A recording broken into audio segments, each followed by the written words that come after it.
Saya ke Wakil Sekjen GP Ansor, Mahmud Saltaud. Assalamualaikum warahmatullahi wabarakatuh.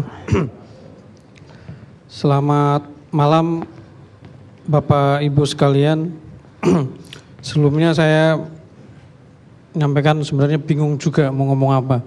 Tapi berhubung saya diperintahkan oleh Ketua Umum GP Ansor sekaligus Panglima tertinggi Banser, saya tidak punya hak untuk menolak. Jadi isinya ya siap tok itu.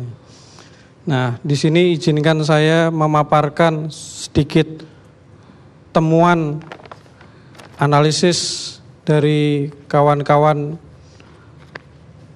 GP Ansor dan juga Banser. Kita melakukan beberapa analisis terkait serangan-serangan terhadap ulama, terhadap tokoh-tokoh agama, terhadap tempat-tempat ibadah. Jadi kita menggunakan beberapa analisis, misalnya saya sebutkan satu-satu. Pertama, kami menggunakan pendekatan istilahnya anomali analisis. Dalam pendekatan anomali analisis ini kami menemukan bahwa pelaku penyerangan, kekerasan ini anomali. Kenapa anomali? Karena disebutnya gila. Kalau gila kok punya pattern.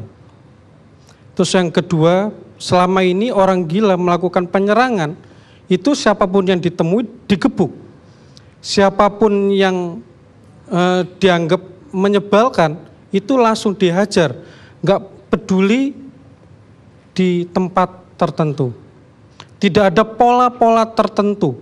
Itu namanya orang gila. Misalnya orang gila dia punya pola, yo orang edan.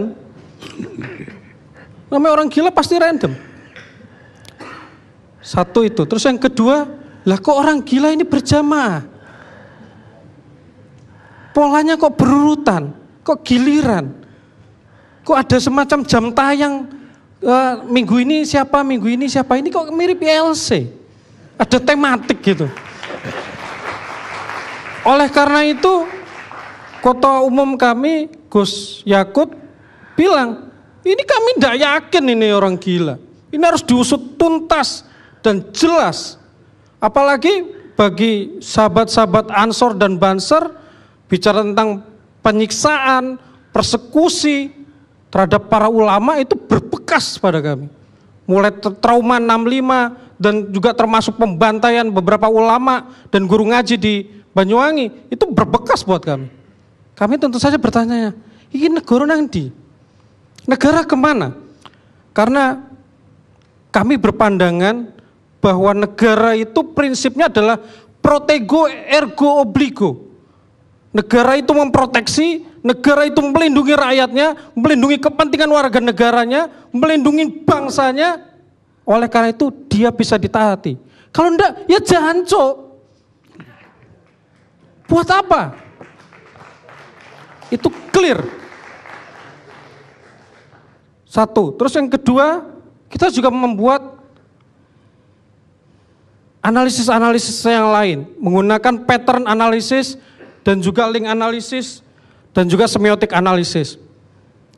Berdasarkan pattern analisis, ini pola yang cukup aneh. Karena biasanya menjelang pilkada itu pengkondisiannya cuman lewat kata-kata. Tapi ini kok ada dengan tindakan violence? Ada apa? Kalau di sini kemudian kita curiganya adanya konflikpreneur. Mereka yang melakukan entrepreneurship konflik. Ini bajingan ini. Nah, menurut kami kepolisian harus melakukan penangkapan secepatnya. Terus kami juga meng-highlight ya fungsi Badan Intelijen Negara. Karena setahu kami Badan Intelijen Negara itu punya prinsip namanya velox exactus. Velox artinya cepat, exactus artinya tepat. Cepat dan tepat. Kalau kemudian BIN, Badan Intelijen Negara, begitu juga semua aparatur negara yang punya fungsi intelijen tidak cepat dan tidak tepat, mending diganti Banser wae. Atau bagaimana? Termasuk misalnya bagaimana sahabat-sahabat Ansor dan Bansar misal mengindikasi ada beberapa gerakan ingin mengganti Pancasila dengan khilafah, kita yang paling depan. Negara belakangan. Kok negara ini jadi makmum piye toh? Apa mending di outsourcing lah yang jelas gitu loh. Kalau outsourcing yang jelas gitu kan invoice-nya jelas. Terus dari situ kemudian pendekatan semiotik analisis bisa dilihat di Twitter saya @saltut. Itu ada segi 5 bintang. Itu menarik. Misalnya Bapak Ibu sekalian lihat bahwa dari semiotik analisis titik titik sentral, misalnya kita menggunakan algoritma yang kita sebut namanya harmonic closeness centrality, titik yang menjadi center memang dibidik itu pertama namanya ulama. Ini we should be clear. Ini ada apa? Ini siapa yang ingin memicu dengan menargetkan ulama? Satu. Terus yang kedua, patternnya yang warna merah itu closeness centrality-nya tinggi adalah kemudian idiom-idiom dipakai, tersangkanya selalu jadi orang gila. Ini we should be clear. Tapi kemudian yang menarik, kami sepakat ya sepandangan walaupun tidak sepenuhnya tepat, bahwa yang menarik kalau berdasarkan weighted degree algorithm, pendeta atau pemuka agama non-Islam expose reaksi negara lebih cepat. Ini ada apa? Memang sengaja membuat cipta situasi dan kondisi atau seperti apa? Ini harus dijelaskan. Jangan ada dusta di antara kita. Lebih baik ada cinta di antara kita. Terakhir, saya pengen tahu, ini ya namanya saya cuman diperintahkan gitu, yang nggak ngerti jawabannya.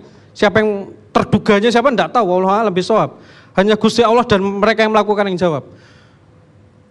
Negara, ini punya nggak sih early warning dan early response system? Jadi jangan reaksioner, negara kok reaksioner? Ini seperti ngencok semalam selesai terus kemudian lupa. Gimana? Patternnya seperti apa? Oh ini setelah ini Bandung, setelah ini, setelah ini. Tahu polanya, jangan sampai kemudian kecolongan Jogja dan sebagainya. Kalau misalnya negara tidak paham, negara butuh bantuan ngomong. Kita bisa kok, kita punya etikat baik. Kita tahu siapa orang-orang terdekat kita, simpul-simpul kita bisa aktifkan semua. Dari ujung Aceh sampai ujung Papua kita bisa aktifkan. Ya terbuka saja, ngomong sebagai bangsa dan sebagai negara yang beres lah. Gitu, demikian dari saya, terima kasih. Wallahu muwaffiq ila aqwamit thoriq. Wassalamualaikum warahmatullahi wabarakatuh.